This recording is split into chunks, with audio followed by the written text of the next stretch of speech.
नमस्कार साथियों, मैं आपके साथ सुमन पूनिया। आप सभी का मेरे YouTube चैनल पर स्वागत है। और जिस किसी ने भी मेरे YouTube चैनल को सब्सक्राइब, लाइक तथा शेयर नहीं किया है वो जल्दी से सब्सक्राइब कर दीजिए तथा पास में बेल आइकन है उसको भी प्रेस कर दीजिए। जिससे क्या है कि आप शेयर करोगे जिससे ज़्यादा से ज़्यादा बच्चे पढ़ पाएंगे और उनका डाउट भी क्लियर हो पाएंगे। ठीक है, तो हम क्या पढ़ रहे थे, आवर्तबीजी पादपों की आकारिकी, जिसके अंदर हमने क्या है मूल, जड़, तना और पर्ण और उसके बाद हमने पुष्प पढ़ा। ठीक है, पुष्प का कुछ पार्ट्स तो हमने देख लिए, कौन कौन से भाग हैं, उनके मादा भाग और नर भाग जैसे पुमंग और जायांग ये देख लिए थे। और आज हम देखेंगे कि एक जो पुष्प है वो एक टहनी पे किस तरह से लगा हुआ है। ठीक है, कि टहनी या पुष्प ये शाखा पे किस तरह से लगा हुआ है। तो देखिए, ये जिस तरह से ये आपका क्या है पादप है और ये आपकी इसकी क्या है शाखा है, और इस पे जैसे इस तरह से ये क्या लगे हुए हैं पुष्प लगे हुए हैं। ठीक है, तो इसको बोला जाता है कि पुष्प के लगने के क्रम को, यानी पुष्पीय शाखा या शाखा पर पुष्प के लगने के क्रम को क्या कहा जाता है, पुष्पक्रम, इंग्लिश में कहेंगे इन्फ्लोरेसेंस। ठीक है, तो ये पुष्पक्रम की परिभाषा आप लोगों को समझ में आ गई होगी कि पुष्पक्रम किसे कहते हैं। नहीं तो मैं दोबारा से बता देती हूँ कि एक पादप के पुष्पीय शाखा कह दो या शाखा या टहनी पर पुष्प के लगने के क्रम को, पुष्प के लगने के क्रम को क्या कहते हैं, पुष्पक्रम कहते हैं। तो देखिए, ये पुष्पक्रम किस तरह से लगते हैं तो मैं बता देती हूँ। ये दो तरह से लगते हैं, मुख्य रूप से ये क्या है दो तरह से लगे होते हैं कि एक तो एसिमाक्सी रेसिमोस, दूसरा है आपका सेसिमाक्सी साइमोस। एक है रेसिमोस, दूसरा है आपका साइमोस। किस तरह से देखिए, जैसे एक मैंने ये ले लिया, ठीक है, और दूसरा मैंने ये पादप ले लिया। ठीक है, और ये मैंने क्या ले ली, इसकी पुष्पीय शाखा कह दो या शाखा या टहनी ली। ठीक है, अब देखो, एक तो पहला पुष्प यहाँ लग जाएगा, ठीक है, और एक इसके शीर्ष पे लगेगा। पहला पुष्प कहाँ लगेगा, शीर्ष पे लगेगा। ठीक है, और इसमें क्या है पहला पुष्प यहाँ लगा, फिर उसके बाद आगे से आगे चलता जाएगा। ठीक है, किस तरह से, इस तरह से। ठीक है, और ये अक्ष क्या है, ये वृद्धि करती जाएगी। ठीक है, और इधर क्या है, अक्ष की असीमित वृद्धि, सीमित वृद्धि होगी। यहाँ असीमित वृद्धि है, यहाँ क्या है अक्ष पे ही जब पुष्प लग गया तो अक्ष आगे वृद्धि नहीं कर पाएगी। ठीक है, और बाद में कहाँ लगेंगे, इसके पीछे की तरफ लगते जाएंगे। ठीक है, कहाँ लगते जाएंगे, इसके पीछे की तरफ लगते जाएंगे। ठीक है, तो अब देखिए, जैसे कि नए पुष्प कहाँ दिखाई दे रहे हैं, नए पुष्प आगे सिरे की तरफ, शीर्ष की तरफ दिखाई दे रहा है, और इसमें नए पुष्प कहाँ तल की तरफ दिखाई दे रहा है, कहाँ तल की तरफ दिखाई दे रहा है, और यहाँ सिरे की तरफ। तो देखो, आगे जहाँ नए पुष्प है उसको बोला जाता है अग्राभिसारी क्रम, कि पुष्प किस क्रम में लगे हुए हैं, अग्राभिसारी क्रम में। और जब तल की तरफ बढ़ता हुआ आता है पुष्प, यानी नए पुष्प कहाँ तल की तरफ लगे होते हैं, तो उसको बोला जाता है तलाभिसारी क्रम। ठीक है, उसको क्या कहेंगे, तलाभिसारी क्रम। तो देखिए, अग्राभिसारी क्रम है वो असीमाक्षी के अंदर लगता है, तलाभिसारी क्रम कहाँ, सेसिमाक्षी के अंदर। ठीक है, रेसिमोस और साइमोस। अब देखो, इसके अंदर अंतर पूछ लिया जाता है असीमाक्षी तथा सेसिमाक्षी के अंदर 11th के अंदर, और बाकी जो कंपटीशन एग्जाम है वहाँ से, यहाँ से भी क्वेश्चन पूछ लिए जाते हैं कि अग्राभिसारी क्रम या तलाभिसारी क्रम कौन से पुष्प क्रम में पाया जाता है। ठीक है, तो यहाँ एक आपको पॉइंट टू पॉइंट पढ़ना है कि देखो, तल के अंदर कौन से पुष्प दिखेंगे, ये आपका कौन सा है, असीमाक्षी, ये सेसिमाक्षी। देखो, ऐसे असीमाक्षी, ऐसे अग्राभिसारी क्रम, ऐसे असीमाक्षी, ऐसे अग्राभिसारी क्रम, ये तो ऐसे याद रख लेना। फिर दूसरा जो तलाभिसारी क्रम है वो हो जाएगा सेसिमाक्षी। ठीक है, तो इसके अंदर पूछे तो पुराने पुष्प कहाँ होते हैं, तल की तरफ, नए पुष्प अगर सिरे की तरफ। इसके अंदर एक मुख्य अक्ष पर जाकर एक क्या है पुष्प लग जाता है, यानी पहला पुष्प ही लगता है।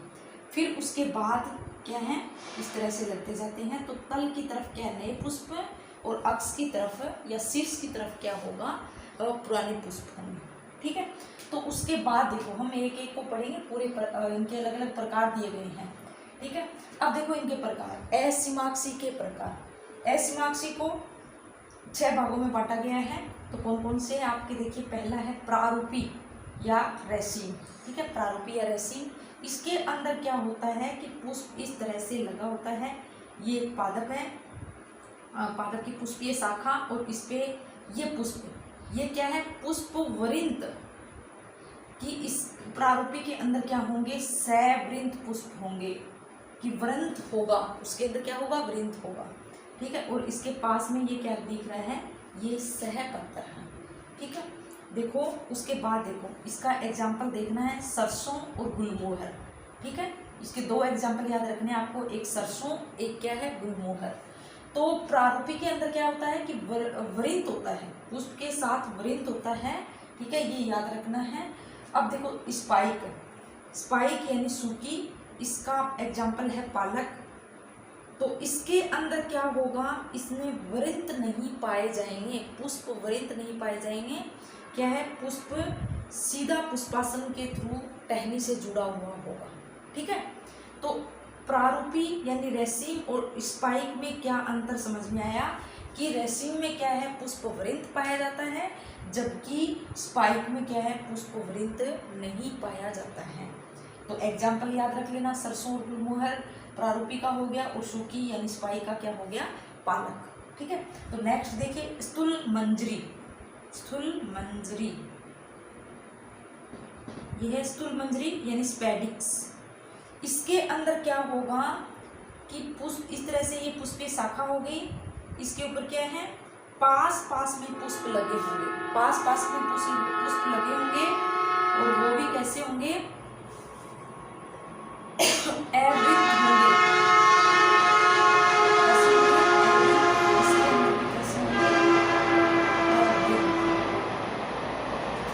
ठीक है, अवृत पुष्प होंगे स्पेडिक्स के अंदर, और स्पाइक के अंदर भी अवृत होंगे। तो अंतर इसमें क्या है कि एक तो पुष्प पास पास लगे हुए, या दूर दूर लगे हुए, या क्या लगा हुआ है, पास पास में पुष्प लगे हुए हैं, ठीक है।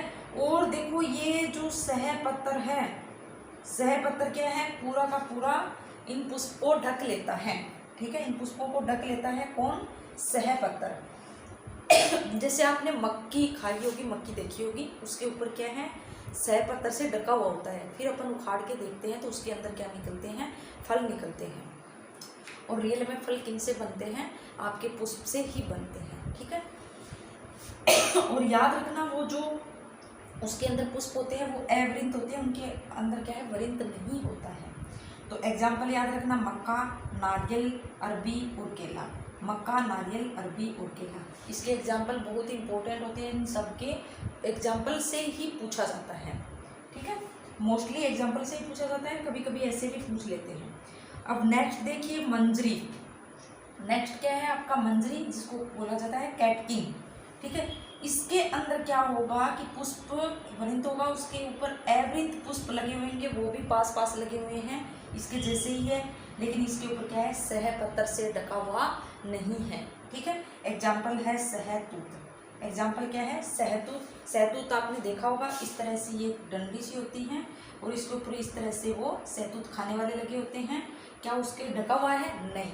जैसे मक्का के अंदर क्या होता है, इसी तरह से ये सीटा होता है मक्का का, और उसके ऊपर इस तरह से वो क्या है, इनके सहपत्र इनको ढक लेते हैं।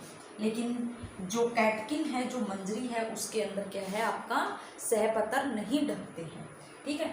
अब देखिए नेक्स्ट 2 ये और आगे असीमाक्षी के 2 रह गए अपने, एक समसिक, ठीक है, कोरम्ब, समसिक यानी कोरम्ब। इसके अंदर क्या होगा कि एक जो ये पुष्पीय शाखा है, इसके ऊपर एक इस तरह से ये पुष्प लगेगा, और फिर क्या है, इस तरह से ये पुष्प लगते जाएंगे, यानी इसका यहाँ से क्रम एक सीध में होगा, लेकिन ये यहाँ जहाँ से निकल रहे हैं वो अलग अलग जगहों से निकलेंगे, लेकिन आगे जाकर इनका क्या है, एक सीधी या समतल में होंगे। एग्जाम्पल है कैंडी टफ्ट या इमली, ठीक है। अब नेक्स्ट देखिए छत्रक यानी अम्बेल, ये इम्पोर्टेंट है, छत्रक यानी इम्बेल पूछ भी लिया जाता है, और स्पाइक भी इम्पोर्टेंट है, और आपका एक स्पेडिक्स, विशेषकर इनसे पूछे जाते हैं। कैटकिन भी इम्पोर्टेंट है, ठीक है। तो देखिए छत्रक अम्बेल के अंदर क्या होता है, अम्बेल और समसिक यानी कोरम्ब के अंदर अंतर करना है। तो देखो कि इस तरह से ये पुष्प आया और इन्हीं की अक्ष से ही फिर निकल रहा है, इसी की अक्ष से ही निकल रहा है, ये देखो, ठीक है। ये एक अक्ष है, इसी अक्ष से क्या निकलता जा रहा है, आगे की तरफ पुष्प निकलते जा रहे हैं और आगे की जाकर एक समतल यानी सरल रेखा में लगे हुए होते हैं। और यहाँ क्या है, यहाँ इनकी जो पुष्प वृंत है वो समान नहीं होते। ये भी पूछ लिया जाता है, यहाँ पुष्प वृंत क्या होंगे, सबके सब पुष्प वृंत समान होंगे, लेकिन यहाँ पुष्प वृंत समान नहीं होंगे, किसी के छोटे किसी के मोटे, ठीक है। तो इसके अम्बेल के एग्जाम्पल याद रखना, सौंफ, धनिया, गाजर। सौंफ, धनिया, गाजर। सौंफ और धनिया और ये गाजर में आप लोगों ने देखा होगा इस तरह से ऊपर की तरफ छत्रक होता है और वो इस तरह से छत्रक लगा होता है, फिर दूसरा पुष्प निकल जाता है, इस तरह से तीसरा, कई सारे इस प्रकार से पुष्प निकले रहते हैं, ठीक है। तो ये तो था आपका क्या, असीमाक्षी पुष्पक्रम। कौन सा, असीमाक्षी पुष्पक्रम। अब हम चलते हैं ससीमाक्षी पुष्पक्रम। इसका मैंने बता दिया कि तलाभिसारी क्रम होता है, यानी शिखर पर जाकर एक क्या है, शिखर पर पहला पुष्प लगता है, पहला पुष्प लगता है और फिर उसके पीछे लगते जाते हैं, तल की तरफ लगते जाते हैं, इसलिए इसको बोला जाता है तलाभिसारी क्रम, ठीक है। तो इनके प्रकार देखिए, इनके प्रकार है एकल शाखी, द्विशाखी और बहुशाखी। किस तरह से, जैसे ये देखो, ये पादप है, इसकी ये पुष्पीय शाखाएं हैं, इसके ऊपर एक पुष्प लगा, इसके ऊपर क्या लगा, एक पुष्प लगा, फिर ये दूसरा, इसके ऊपर एक पुष्प लगा, फिर इसी पुष्प की टहनी पे दूसरा पुष्प लगा। अब देखो ये एक एक पुष्प ही दिख रहे हैं ना, तो इसको बोला जाता है एकल शाखी, ठीक है। अब देखो द्विशाखी। द्विशाखी के अंदर क्या होता है कि जिस तरह से ये आपका पादप की ये क्या होगी, टहनी, इसके ऊपर एक पुष्प लगा, ठीक है, और इन पे फिर क्या लग गए, दो पुष्प, ठीक है। ये एक लगा, इसके ऊपर इस पुष्प वृत्त पे क्या लग गए, आपके दो पुष्प लग गए। तो फिर इन्हीं प्रत्येक पे क्या है, दो दो लगते जाएंगे। इस पे क्या, दो पुष्प लग गए, फिर इसी पे भी दो लगेंगे, दो दो पुष्प लगते जाएंगे, उसको बोला जाता है द्विशाखी। उदाहरण है इसका चमेली और दूसरा कौन सा है, सागौन, चमेली और सागौन, ठीक है। नेक्स्ट देखिए बहुशाखी। बहुशाखी के अंदर क्या होगा कि जैसे यहाँ अपन ने क्या किया था, दो निकाले थे, लेकिन बहुशाखी के अंदर दो नहीं निकलेंगे, कई सारे क्या है पुष्प इनसे निकलेंगे, फिर इन्हीं से भी कई सारे पुष्प इस तरह से निकलते जाएंगे, इन्हीं शाखाओं से फिर क्या है, कई सारे पुष्प निकलते जाएंगे, तो उसको बोला जाता है बहुशाखी। अब देखो एकल शाखी है, इसके फिर से दो एग्जाम्पल दिए गए हैं, ठीक है, ये इंपॉर्टेंट है, पूछे भी जाते हैं, ठीक है। एकल शाखी के दो एग्जाम्पल है, एक कुंडलाकार, एक होता है आपका वक्रीय। एक कुंडलाकार और एक और क्या होता है, वक्रीय।